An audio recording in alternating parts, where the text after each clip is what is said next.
Thank you all for joining us at our event today. My name is Angela Lewis, and I will be your MC for this afternoon.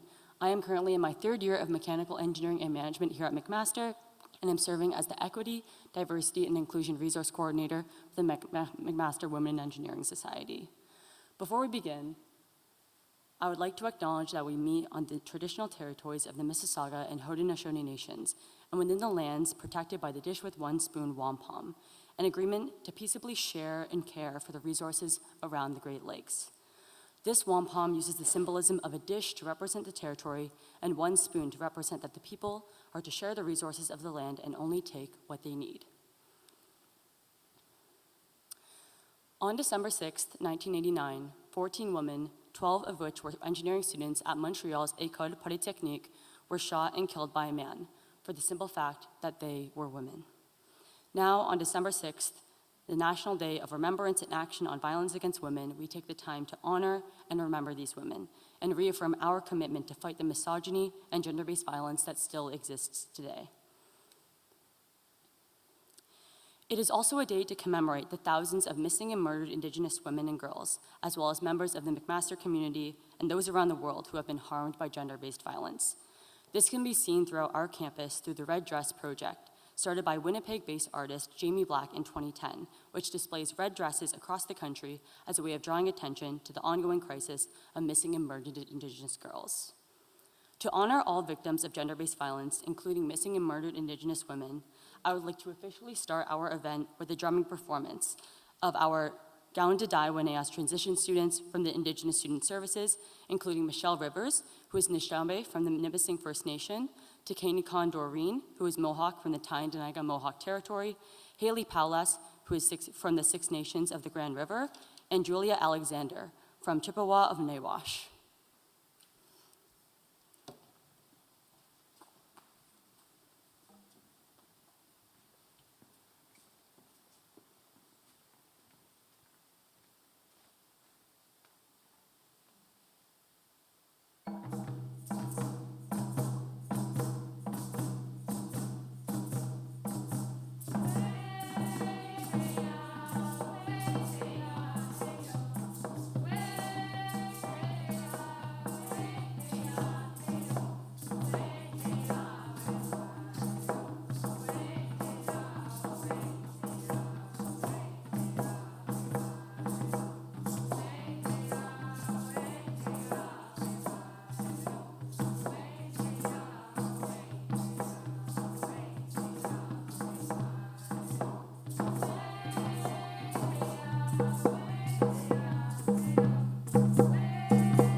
Thank you so much for that performance. With this, we will be moving into our panel, Conversations for Change. I would like to introduce our panelists. Dr. Kim Jones is an associate professor in chemical engineering at McMaster and the chair of the Ontario Network of Women in Engineering. Maddie Brockbank is a PhD candidate and Vanier Scholar in the School of Social Work. And Sarah Woods is a student in Level 4 Chemical Engineering and Management who is currently serving as the co-president of the McMaster Women in Engineering Society. For many students like myself, the events that occurred on December 6th may seem far removed, as they occurred 34 years ago. When I first learned about the Montreal Massacre, I mentioned it to my mother, who also studied engineering. She studied chemical engineering and graduated in the year of 1989, the year that the Montreal Massacre occurred. For me, this was a poignant reminder that these women could have been our professors, our teachers, our mentors, and our industry leaders, but they are no longer with us today. With this, I will open up the first question to our panel. What brought you to this event today, and why are you passionate about talking about gender-based violence in the context of December 6th? So my name's Kim Jones. I'm a professor in chemical engineering. I'm like a teeny bit younger than your mom, but not much. I was in my final year of high school when December 6th, 1989 happened, and I had just applied to university at that point. I'd actually thought about science and engineering, ended up cementing in my mind that I needed to take that space and be an engineer. That one awful form of gender-based violence could be reacted against, could be overcome by many, many women standing up and proving themselves, taking up space. So I think that's been a lot of my career, is thinking about how do we stand up, how do we encourage that space to be safe for everybody. Yeah, so I'm Maddie. I use she, her pronouns. I'm a PhD candidate and Vanier Scholar in the School of Social Work. I'm a Mac for lifer. I did my BSW and my MSW here as well, so I will never leave, I don't think. But I've really enjoyed my time at Mac and felt like I've built a real community here.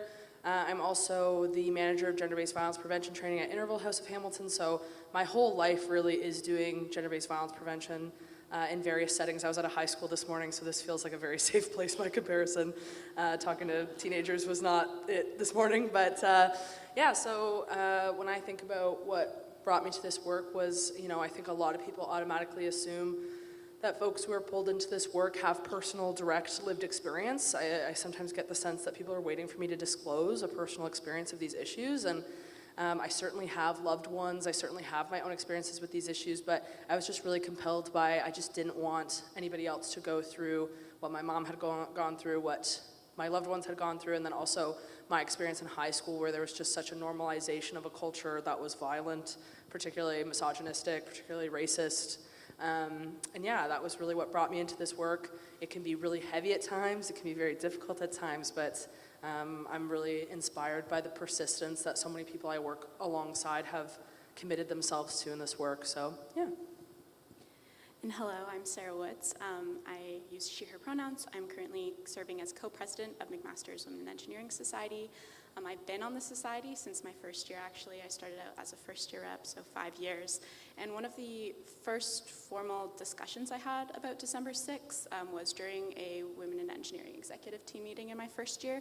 And since then, I've been really passionate about having these impactful conversations and raising awareness about the significance of this day.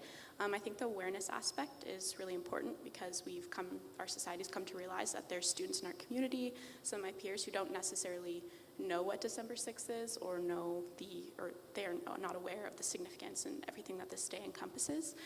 And then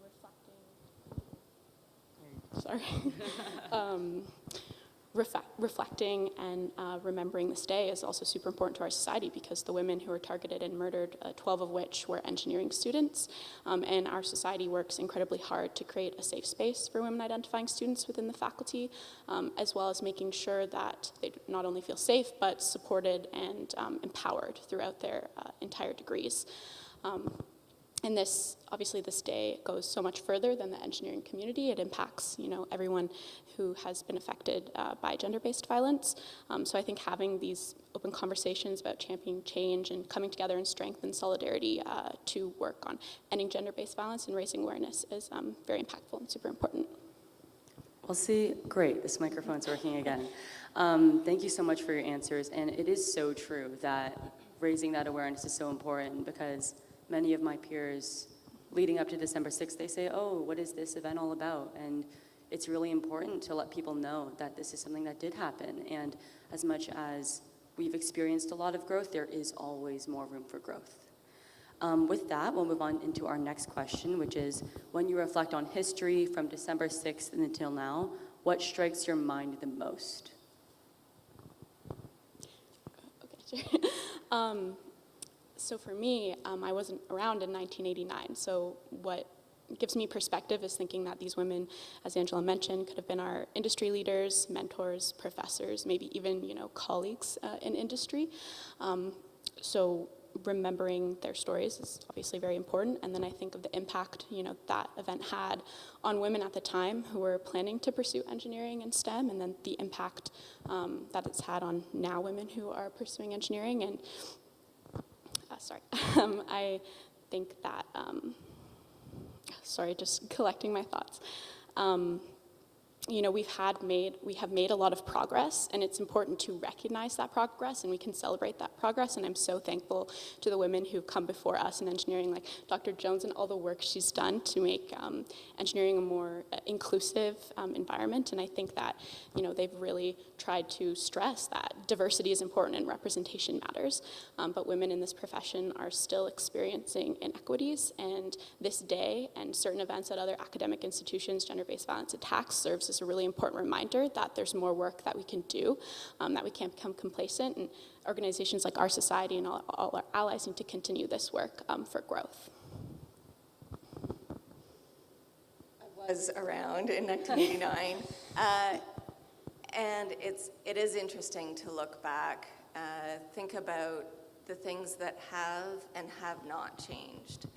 So I have a son who's in grade 7, and in his class, it is normalized to have other friends who use they, them pronouns, who aren't concerned about the gender binary. That was very much not the case when I was in high school. These are the sorts of things that give me a lot of hope. I think there's a huge amount more awareness around barriers that women face, around barriers that many folks in our communities face, whether it's due to race or sexuality or ability. And those conversations are happening much more explicitly now than they were previously. Having said that, in some ways, it was easier to combat those isms in 1989 because people were very overt about them. Now, they tend to be covert, whether they're intentional or unintentional, structural or personal. They can be more difficult to combat because they can be more difficult to identify and perceive, but they have the same negative consequences. These things are still violence. Even if they don't hurt us physically, they hurt us psychologically, they hurt our communities. We have these assumptions that are embedded in our systems. We have these assumptions that we have to celebrate working all the time. We have these assumptions that excellence and genius are required for certain professions like engineering, and then we have cultural assumptions that men are the only ones who are geniuses. We have these structures that perpetuate maleness, whether it's within engineering or other spaces. And some of it is around who's already there and what representation is there. We have made big strides in undergraduate in McMaster. I'm very proud to have been a part of that. I see many people in the audience who have also been a big part of that. And that's important work because who's in your space makes a big difference on how safe and welcome you feel in that space. But we do need to think about who's respected, who's included, who is othered, who is excluded, and that violence, we talk about gender-based violence, that violence starts with disrespect, with othering, with not feeling that somebody belongs. And this is just a continuum that ends up in a place of pain and murder. Thank you so much for your answers. Next, we have the question, which is, in what ways do you think changes in our daily lives in recent years have impacted gender-based violence? Yeah, so I could talk about this question probably till at the end of next week, but I'm going to try to be concise. So when we think about gender-based violence, it continues to be a thing of the present. It's not a thing of the past. Femicide is a thing of the present. The Canadian Femicide Observatory for Justice and Accountability has documented that 169 women and girls have been killed in Canada this year alone. I think over 60 have been killed in Ontario alone, so that's over 1 woman per week. So this is not a thing of the past, it's a thing of the present. And also when we think about femicide, it's not just a Canadian issue as well. There's global struggle and solidarity among these issues. So when we think about the stabbing at University of Waterloo that happened in the past year, that was directly related to anti-trans hate, the rise of having discussions, as you're saying, about gender inclusivity and trans inclusivity, where an associate professor and I think 3 students were stabbed just for being in a gender studies class. That is something that's happening currently, which unfortunately has unnerving similarities to what happened on December 6, 1989. We also think about state-perpetrated violence globally, which is something that we need to continue discussing when we think about Indigenous sovereignty, land back, missing and murdered Indigenous women, girls, and Two-Spirit folks. These are issues of the present, and they're issues that are not being meaningfully addressed. Even when we talk about femicide, whose stories are represented in media? Whose stories do we hear about?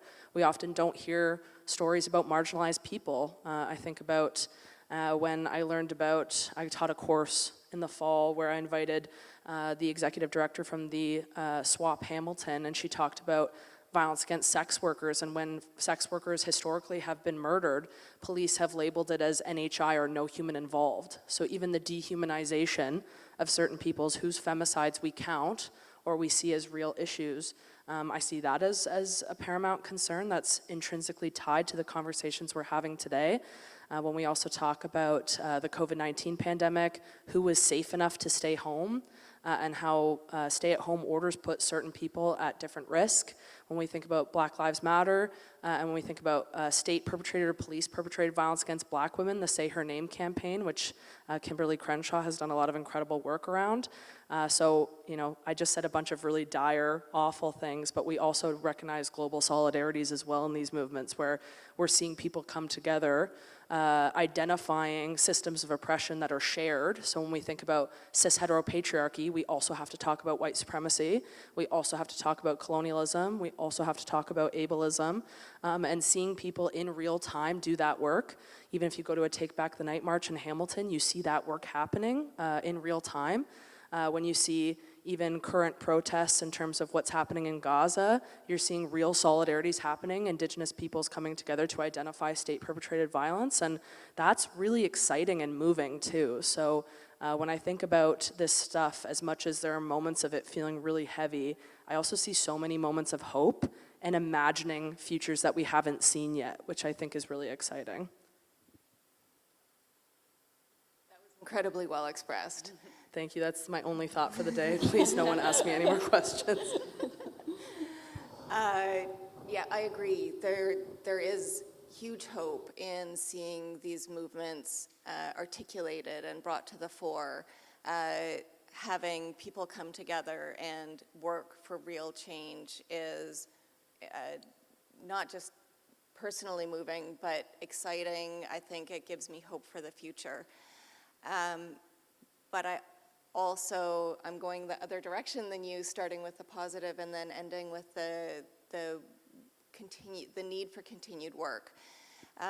Because we see these backlash effects. We see men feeling that their experiences are not valued, that their opportunities are limited because there's only one pie, and if other people are taking part of that pie or their power, then that means that they're losing their privilege. And when that happens, people get scared and they get angry and they push back, and that's when gender-based violence happens is when someone feels that their privileged space is being, this is exactly what happened on December 6th, is someone felt that their privileged space was no longer available to them, that these others were taking that room and that space and had no tools or abilities to interact with that and work with between communities. And the question was about, you know, how some of these recent pieces have fed into that. Even the COVID-19 pandemic is a space that has robbed us sometimes of community, of the ability to talk to one another, to interact, to find real people, not to be avatars on a screen where people feel licensed to say awful things. That, you know, we need to start building that community back, and not just one community separate from another community, separate from another community with divisions, but how do we genuinely include everyone in the conversation? Gender-based violence isn't because there's a problem with women. It is because there are perpetrators who don't feel that they're part of their community. And we need to engage everyone in these movements toward a better future that include women, that include trans folk, that include everyone of all races and abilities and sexualities, et cetera. Because that's the way that we'll, you know, build the best community of the future. That's the way we'll design the best. That's the way that we'll make big steps toward a sustainable, livable, happy community. So yes, there are increasing divisions, and I'm concerned about this othering and disrespecting, but I think we need to be intentional about building community and using some of the energy that you identified. Thank you. Those were really, really great thoughts. Thank you so much. And our final question, which I think hopefully will allow people to take something really tangible away from this event today, is what are some ways that you take action against gender-based violence in your daily life? And do you have any advice for folks in the room to implement this into their own lives? So I think it's really important that we are continuously educating ourselves. Allyship and activism is ongoing, and it's not the responsibility of certain groups with lived experiences to educate you. You need to be proactive in educating yourself. In terms of some other things, I think it's important that we move away from the false narrative that the onus is on women to protect themselves or take preventative actions against gender-based violence, or to only women to participate in action on gender-based violence, because gender-based violence shouldn't be something that happens, period, and it should be a collaborative effort to work together to eradicate gender-based violence. Additionally, connecting to that thought, I think it's important that our allies are engaged and thinking about really what it means to be an ally, and that our allies, you know, stand up and challenge systemic barriers and challenge when something isn't right or they think something's right, to stand up together. And then looking at a student perspective, our society focuses on the sharing of quality resources and supports. We don't pretend to be experts, we don't have all the answers, but we make sure that these resources are accessible and available to all the students in our communities so that they can seek them out when they need it, when they need that support. And in the engineering mind, that we recognize and understand that engineering is for everyone and anyone who is passionate about innovation, problem solving, making the world a better place, and that we need to continue to make sure that engineering is a safe space for everyone, and continue to empower and support women throughout their engineering educations. So that's an amazing answer.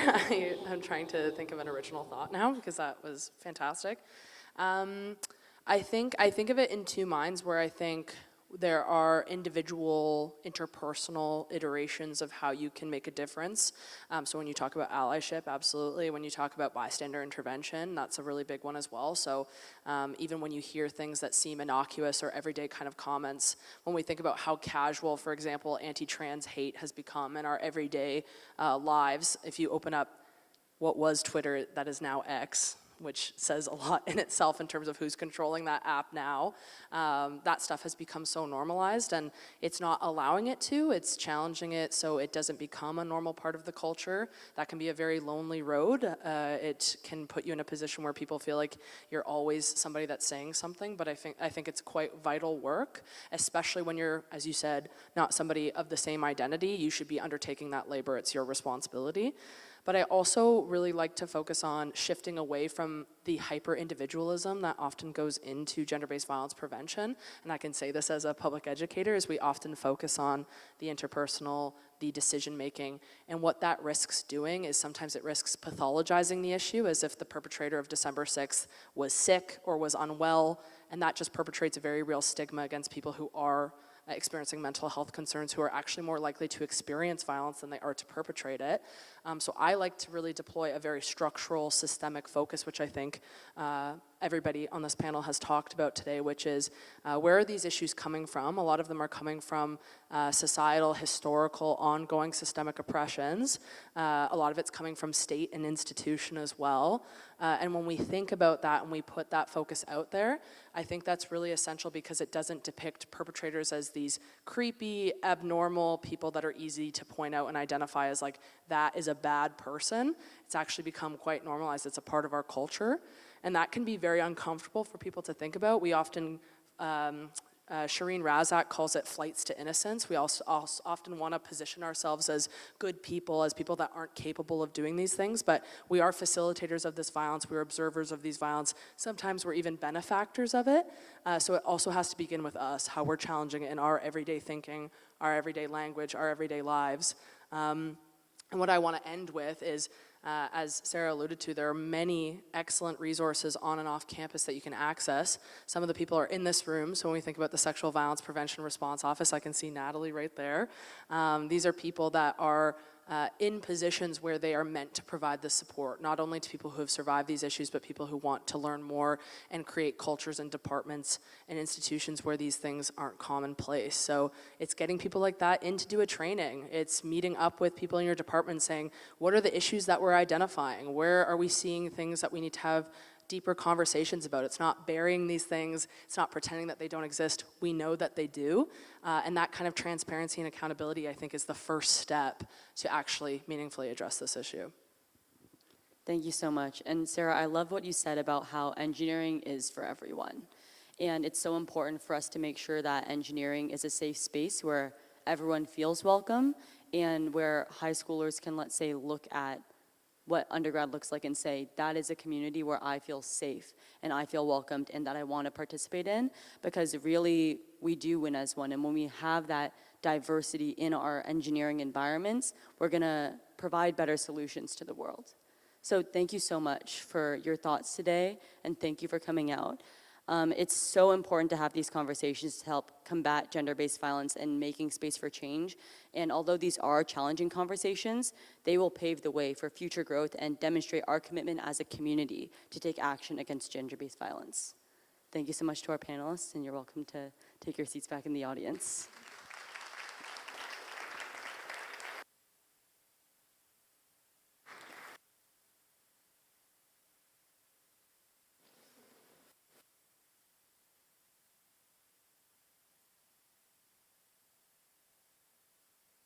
Great. I think everyone, yeah, okay. With that, now we have a short video that is prepared by McMaster University, which provides some student testimonials surrounding December 6th and honors the victims of the Montreal Massacre. On December 6, 1989, 14 women, 12 of which who were engineering students at Montreal's École Polytechnique, were shot and killed by a man simply because they were women. He believed that they had taken his spot at the school. December 6th is one of the largest gender-based violence attacks in Canadian history. December 6th is still a very important day, despite it being so many years ago, because it kind of connects our current state of engineering to our past and remembering where we've come from. Engineering very much started as a male-dominated field and has transformed into a field with many genders, which is a great thing to see, but we need to know that people did struggle and did fight to kind of get us to where we are now, and it's important to remember who they are and what they've done for us so we don't go back and repeat the past. December 6th is a really important day for everyone in the faculty of McMaster Engineering, also beyond, just to remember because of the sheer size of the act of violence upon woman-identifying people. There's still a lot of fear amongst the communities, and there's still a lot of work to be done. Violence against women is still prevalent, not just within engineering or this country, but around the world. So December 6th still holds relevance today. We want engineering to be a safe and equitable space for everyone, regardless of their gender, their sexuality, or their race. We want anyone who wants to innovate or make the world a better place to feel safe within engineering, because engineering is for everyone.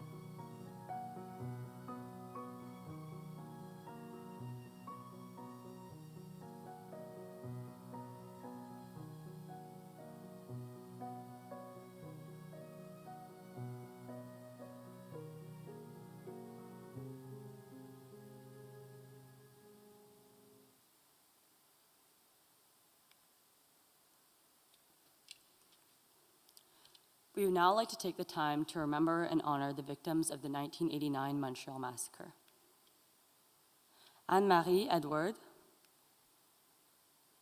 Anne-Marie Lemay, Annie Saint-Arnaud, Annie Turcotte, Barbara Degnaud, Barbara Klujnik-Vidavich, Geneviève Bergeron, Hélène Colgan, Nathalie Croteau,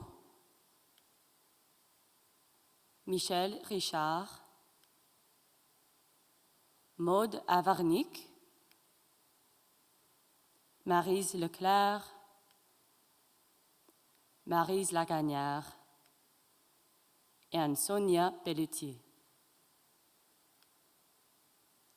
Please join me in a moment of silence in remembrance of these 14 young women and all victims of gender-based violence.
Thank you, everyone, for attending this event and for joining us in remembering and honoring these 14 young women, as well as all victims of gender-based violence. As a community, let us recommit to fight and call for action against gender-based violence. Following this, we'll be hosting a memorial walk, which will begin here at L.R. Wilson at 1:30. We ran a bit ahead of time, so that's looking about 20 minutes from now, and travel to various memorial sites on campus where a rose will be laid and a few words will be shared, followed by a moment of silence. Thank you again for coming. These are conversations, these are hard conversations to have, but it's so important for us to gain self-awareness about these things, so thank you for joining us today.